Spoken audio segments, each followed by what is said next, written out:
अस्सलाम वालेकुम वरहमतुल्लाहि वबरकातुहू। उम्मीद करता हूँ आप खैरियत के साथ होंगे, आफियत के साथ होंगे।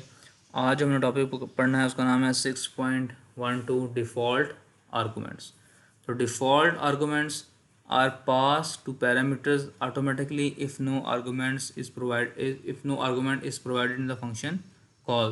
तो डिफ़ॉल्ट आर्गूमेंट वो आर्गूमेंट्स होते हैं जो कि फंक्शन के पैरामीटर को बाय डिफ़ॉल्ट मिल जाते हैं जब अगर आप कोई आर्गूमेंट पास नहीं करते। ठीक है, इसको हम एग्जांपल से समझ लेते हैं, आपको बात समझ आएगी डिफ़ॉल्ट का मतलब क्या है।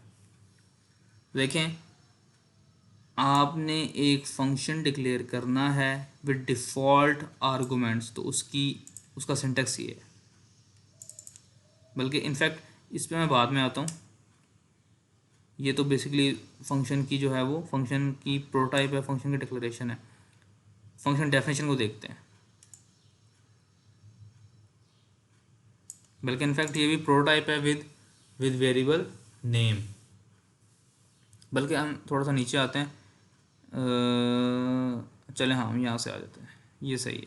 यहाँ इसको पहले देखिएगा। इसको ये फंक्शन की प्रोटोटाइप ही है, फंक्शन की डिक्लेरेशन ही है, लेकिन इसने उसमें डिक्लेरेशन के अंदर नाम दे दिए हैं, यानी कि जो उसके जो उसके पैरामीटर्स होते हैं वो नाम दे दिए उसने यहाँ पे।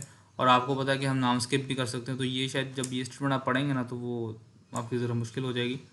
इसको पहले समझते हैं, फिर हम उसको समझेंगे। तो ये क्या है, फंक्शन की प्रोटोटाइप है, फंक्शन की डिक्लेरेशन है, जिसमें उसने जो उसको पैरामीटर पास और उनके नाम भी दिए हैं। तो ये फंक्शन ऐसा फंक्शन है जो कि कुछ रिटर्न नहीं करता। इसका नाम है शो एरिया।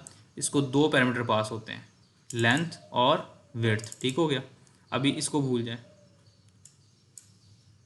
तो इसने इधर क्या किया, अब हम इस पर आ जाते हैं। तो इसने लिखा double length is equals to 20।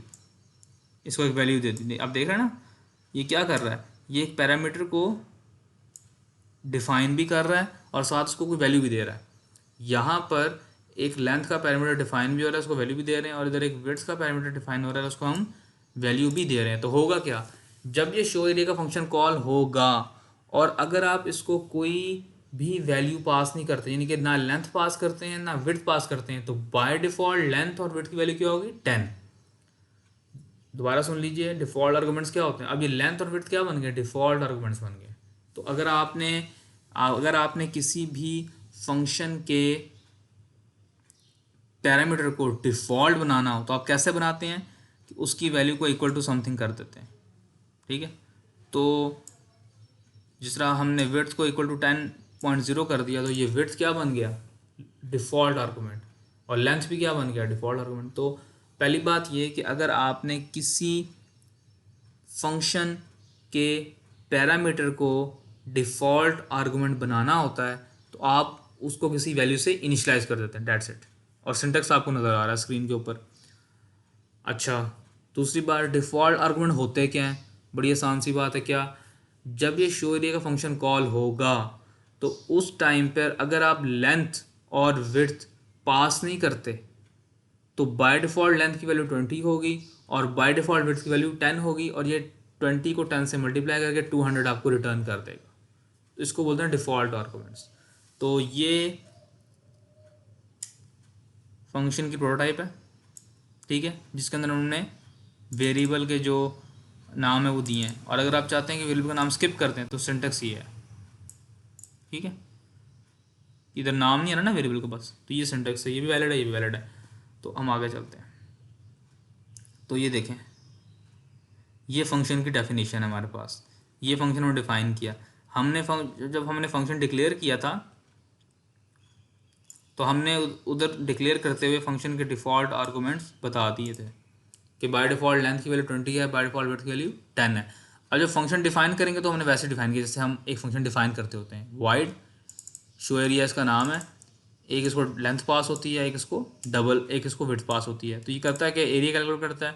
Area कैसे कैलकुलेट होता है, अभी लेंथ को विड्थ से मल्टीप्लाई कर दो। ठीक है, तो देखें, ये जो शो एरिया का फंक्शन है ये इसकी डेफिनेशन है। इस डेफिनेशन के अंदर हमने ये जो इसके पैरामीटर्स हैं इनको किसी से इनिशियलाइज़ नहीं किया, कोई वैल्यू नहीं दी। इसकी प्रोटाइप में हमने इसको वैल्यू दी है और वो डिफ़ॉल्ट वैल्यूज़ हैं। देख रहे हैं ना आप, हमने इसकी प्रोटाइप में फंक्शन के प्रोटोटाइप में, फंक्शन के डिक्लेरेशन में हमने उसके पैरामीटर को डिफ़ॉल्ट वैल्यूज़ दे दी हैं, फंक्शन डेफिनेशन में नहीं दी।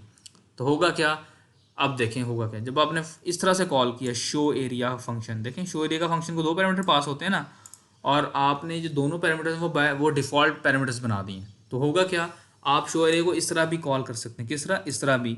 तो ये क्या रिटर्न करेगा 200, क्योंकि बाय डिफ़ॉल्ट लेंथ की वैल्यू क्या है 20 और बाय डिफ़ॉल्ट विड्थ की वैल्यू क्या है 10। तो 20 को 10 से मल्टीप्लाई करें तो आंसर आता है 200।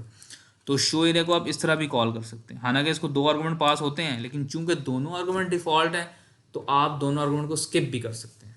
और आप इस तरह से भी पास कर सकते हैं, किस तरह से, आप 12 पास कर दें, यानी कि आप खाली एक आर्गूमेंट पास कर दें। देखें आपने उसको लेंथ पास की, विड्थ को स्किप कर दिया, ठीक है।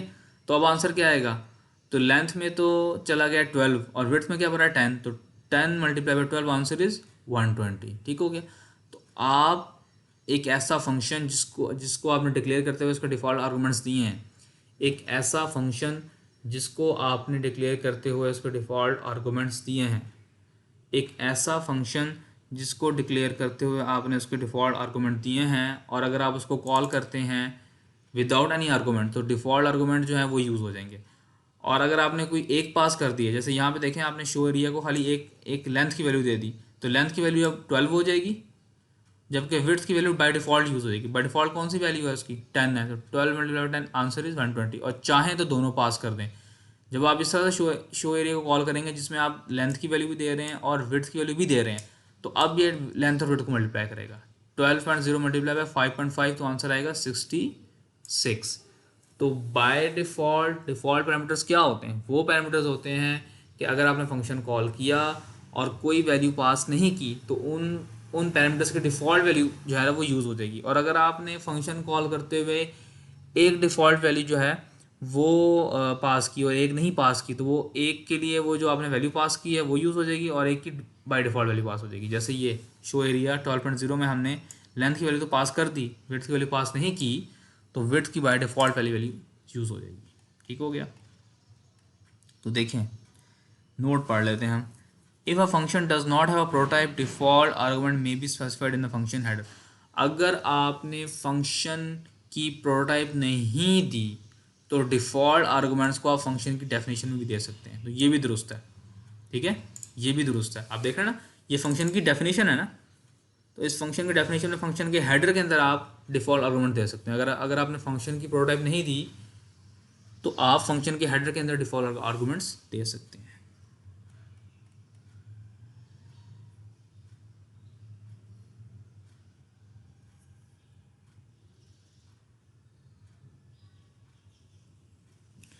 वार्निंग क्या दे रहा है आपको, uh functions default argument should be assigned in the earliest occurrence of the function name, this will usually be function prototype, ठीक है। तो ये कहना ये चाह रहा है कि आपको पता है कि सबसे पहले हमें पता है ना कि हम यूजली जब कंपाइलर हमारे प्रोग्राम को रीड कर रहा होता है, कंपाइल कर रहा होता है, तो सबसे पहले वो किससे इनकाउंटर होता है, फंक्शन की प्रोटोटाइप से या फंक्शन की डिक्लेरेशन से, उसके बाद वो आगे जाता है। जैसे ये देखें ना, जब ये हमारा ये वाला प्रोग्राम कंपाइल होगा तो देखें ये फंक्शन, सबसे पहले तो कंपाइलर इनको पढ़ेगा ना, एक्चुअल फंक्शन डेफिनेशन जो नीचे पड़ी है मेन से नीचे, सबसे पहले ये इनकाउंटर होंगे फंक्शन की प्रोटोटाइप। तो वो बात क्या कह रहा है, कहता है uh functions default argument should be, आपने डिफ़ॉल्ट आर्गुमेंट कहाँ पे देने हैं, in the earliest occurrence of the function name. जब फंक्शन का जो नाम है पहली बार अगर हो रहा है ना, तो उसी टाइम पे आपने जो है ना डिफ़ॉल्ट आर्गुमेंट देना है। तो वो ये यूजली क्या होता है, फंक्शन की प्रोटोटाइप होती है ना, सबसे पहले आ रही होती है, फंक्शन की प्रोटोटाइप पहले आ रही होती है और फंक्शन की डेफिनेशन बाद में आ रही होती है। तो फंक्शन की प्रोटोटाइप में आपने डिफ़ॉल्ट आर्गुमेंट मेंशन करने हैं, ये कहना चाह रहा है वो। तो अब ये हम देखते हैं 6.24। तो आप 6.24 को देखें, हमने यहाँ पे एक फंक्शन डिक्लेयर किया है और उसका नाम है डिस्प्ले स्टार्स, और बाय डिफ़ॉल्ट इनकी वैल्यू क्या है, इस फंक्शन को दो पैरामीटर पास होते हैं। पहले पैरामीटर की बाय डिफ़ॉल्ट वैल्यू 10 है, दूसरे पैरामीटर की बाय डिफ़ॉल्ट वैल्यू 1 है, ठीक हो गया। इसको मैं इधर खोल लेता हूँ 6.24, लेट्स ओपन दिस अप। 6.24 जी। तो देखें जी, दो पैरामीटर्स फंक्शन को पास होते हैं डिस्प्ले स्टार को, उसकी पहले वाले की बाय डिफ़ॉल्ट वैल्यू 10 है, दूसरे वाले की बाय डिफ़ॉल्ट वैल्यू 1 है। और ये करता क्या है, ये कुछ नहीं करता, ये स्टार प्रिंट कर देता है। वो आपने स्टार प्रिंट करने वाला प्रोग्राम देखा था ना, जो नेस्टेड लूप था और हम स्टार प्रिंट कर रहे होते थे, तो ये बस उतने रोज उतनी कॉलम्स प्रिंट कर देता है। That's it. मैं इसको चला के दिखाता हूँ आपको, बल्कि चला हम देखते हैं इसको बारी बारी। मैं इसकी आउटपुट आ जाए ना, मैं आपको बारी बारी एक एक लाइन एक्सप्लेन कर देता हूँ। देखें जी, मेन के अंदर सबसे पहले हमने डिस्प्ले स्टार कॉल किया। तो ये कैसे कॉल हो रहा है, डिस्प्ले स्टार को तो हमने कुछ पास ही नहीं किया, तो बाय डिफ़ॉल्ट इसकी इसकी वैल्यूज़ क्या होंगी फिर, यानी कि जब फंक्शन कॉल होगा बाय डिफ़ॉल्ट कॉल्स की वैल्यू और रोज़ की वैल्यू क्या होगी, कॉल्स की वैल्यू 10 होगी और रोज़ की वैल्यू 1 होगी। जैसे हमने फंक्शन डिक्लेरेशन फंक्शन की प्रोटोटाइप के अंदर हमने बाय डिफ़ॉल्ट पहले पैरामीटर को 10 दिया था और बाय डिफ़ॉल्ट दूसरे पैरामीटर को 1 दिया था, तो कॉल्स की वैल्यू 10 होगी और रोज़ की वैल्यू 1 होगी। तो ये लूप चल रहा है, ये क्या कर रहा है, लूप बेसिकली प्रिंट कर देगा। हमारे पास एक लाइन प्रिंट हो जाएगी स्टार्स की, जिसमें 10 स्टार्स होंगे। देखे ना, कॉलम्स हैं, रो का मतलब है पहली रो, ये वाली पहली रो, और कॉलम्स कितने हैं, 10 कॉलम्स हैं, तो 10 स्टार प्रिंट हो जाएंगे। 10 स्टार प्रिंट हो गए यहाँ पे पहली लाइन। अगली बार आपने इस फंक्शन को कॉल किया, फिर आपने एक space they the, and line कर दिया। एंड लाइन करने के बाद आपने दोबारा कॉल किया विद 5, तो इसका क्या मतलब है, कॉल्स की वैल्यू 5 होगी और रोज की वैल्यू 1 ही है, तो एक रो प्रिंट होगी, उसमें कितने स्टार्स होंगे, 5 स्टार्स होंगे। उसके बाद फिर आपने स्पेस दे दी। अब आपने क्या देखें, अब आपने क्या कॉल किया, डिस्प्ले स्टार कॉल किया, 7 वैल्यू दी और 3 वैल्यू दी, ठीक है। तो अब क्या होगा, अब ये होगा कि 3 रोज प्रिंट होंगी, 3 रोज, 1 2 3 रोज प्रिंट होंगी, और हर रो में कितने स्टार्स हैं, 7 स्टार्स हैं, ठीक है। तो यहाँ पर उसने आपको बताया कि आपने एक फंक्शन कॉल किया डिस्प्ले स्टार का, उसके दो पैरामीटर्स थे, उन दोनों की बाय डिफ़ॉल्ट वैल्यू थी, और जब आपने उनको बगैर डिस्प्ले स्टार को, इस डिस्प्ले स्टार को लाइन नंबर 10 के ऊपर बगैर किसी आर्गूमेंट के कॉल किया, तो डिफ़ॉल्ट वैल्यू यूज़ हुई और एक लाइन 10 स्टार्स की प्रिंट हो गई। अगली बार आपने कॉल किया और एक वैल्यू दे दी, तो वो वैल्यू तो एज इट इज़ यूज़ होगी 5, और दूसरी वाली वैल्यू बाय डिफ़ॉल्ट यूज़ होगी, तो एक लाइन प्रिंट होगी 5 स्टार वाली। और अगली बार जब आपने कॉल किया तो आपने दोनों वैल्यूज़ दे दी उसकी, 7 और 3, तो अब क्या होगा, 3 रोज प्रिंट होगी, 7, हर एक में 7 स्टार्स होंगे। उम्मीद करता हूँ आपको बात समझ आ गई होगी। Let's move forward.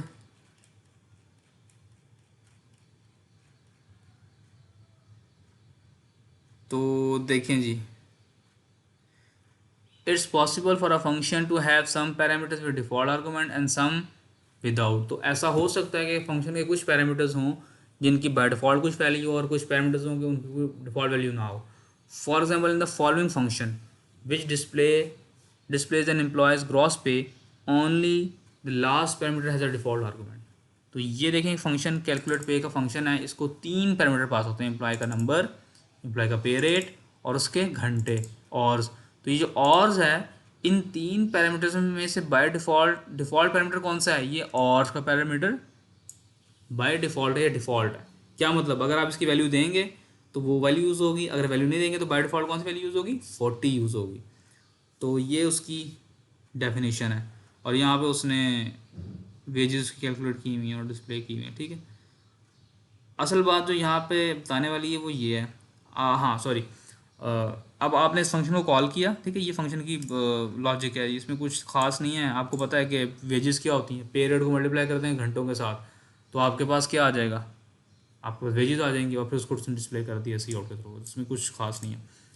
तो देखें, जब आपने कैलकुलेट पे कॉल किया 769 और 15.575, तो 769 किसको साइन होगा, एम्प्लॉय कोड है ये, और ये क्या उसका पे रेट है। तो बाय डिफ़ॉल्ट उसने 40 आवर्स ले लिए और 40 आवर्स को इससे मल्टीप्लाई किया और आंसर आपको दे देगा, ठीक है। और जब यहाँ पर आपने 20 दे दिया, तो अब क्या होगा, अब 40 यूज़ नहीं होगा, अब 20 यूज़ होगा। ये तो पुरानी बात होगी। अच्छा, क्या ना क्या वो चाहता है, अगली बात क्या कहता है, इंपॉर्टेंट ये बात है, when a function uses a mixture of parameters with and without default arguments, यानी कि ऐसा फंक्शन जिसके कुछ पैरामीटर्स तो डिफ़ॉल्ट हैं और कुछ नहीं है, the parameter with default argument must be defined in last. तो वो पैरामीटर्स जो के डिफ़ॉल्ट जिनकी वैल्यू आपने को सेट करनी है तो उनको हमेशा सबसे आपने आखिर में रखना है। द पैरामीटर्स, ये लाइन,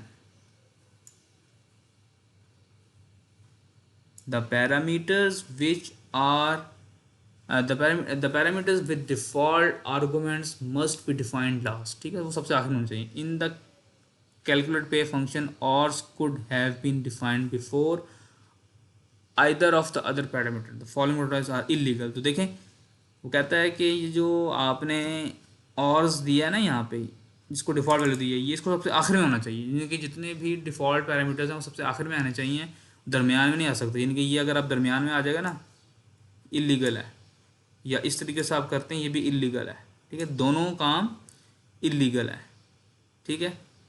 तो ये समरी हम पढ़ लेते हैं। तो डिफ़ॉल्ट आर्गूमेंट्स, अगर आपके पास एक ऐसा फंक्शन है, दोबारा रिपीट कर देता हूँ, ऐसा फंक्शन है जिसमें कुछ आर्गूमेंट बाय डिफ़ॉल्ट, कुछ आर्गूमेंट हैं जिनकी डिफ़ॉल्ट वैल्यूज़ यूज़ होनी है, कुछ आर्गूमेंट हैं जिनकी डिफ़ॉल्ट वैल्यू यूज़ नहीं होनी, तो जो डिफ़ॉल्ट वैल्यू जिनकी आपने यूज़ करनी है उनको सबसे आखिर में रखना है, उनको शुरू में या दरम्यान में रखना, ठीक है। The value of a default argument must be a literal value or a name constant, ठीक है। the value of a default argument must be a literal value or a name constant।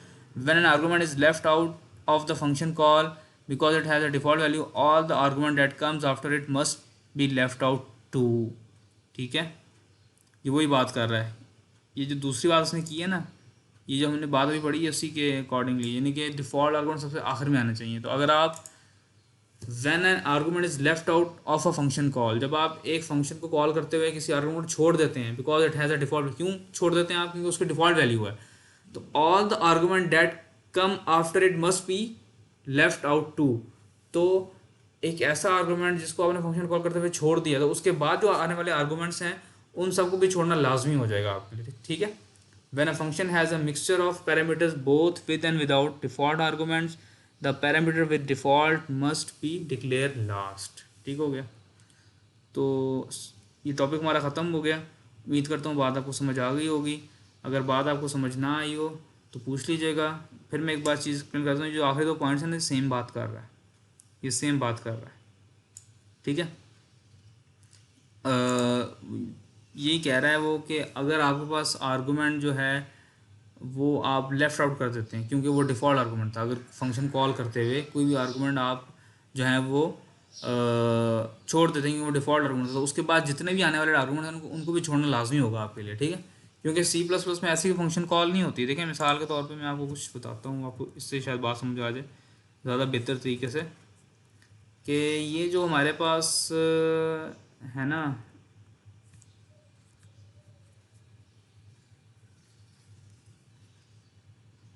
हम एक फंक्शन लिखें int fun, ठीक है, इसको कुछ parameter pass हो रहे हैं इंट, ठीक है, int is equals to 9, int is equals to 10, ठीक है।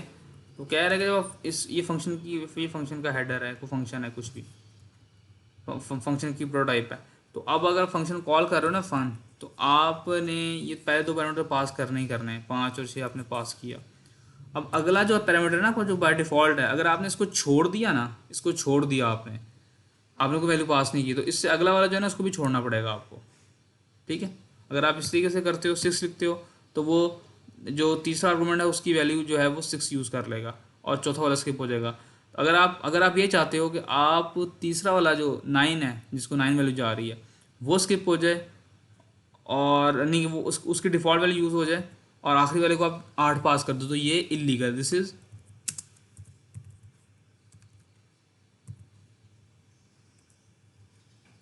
इलीगल, दिस इज़ इलीगल, ठीक है, दिस इज़ इलीगल। ऐसा नहीं हो सकता, क्योंकि C++ के फंक्शन को कॉल करते हो आप कोई इस तरह काम नहीं कर सकते जो आप कर रहे हो, ठीक है। तो अगर कोई आर्गूमेंट डिफ़ॉल्ट है, उसको आपने स्किप किया है, उसके अपने डिफ़ॉल्ट वैल्यू यूज़ किया, तो आपको बाकी सारे भी स्किप करने लाजमी है, ठीक है। उम्मीद करता हूँ बात समझ आ गई होगी। अगर समझना है तो पूछ लीजिएगा। इंशाल्लाह आपसे अगले मुलाकात होती है। अस्सलाम वालेकुम वरहमतुल्लाहि वबरकातुहू।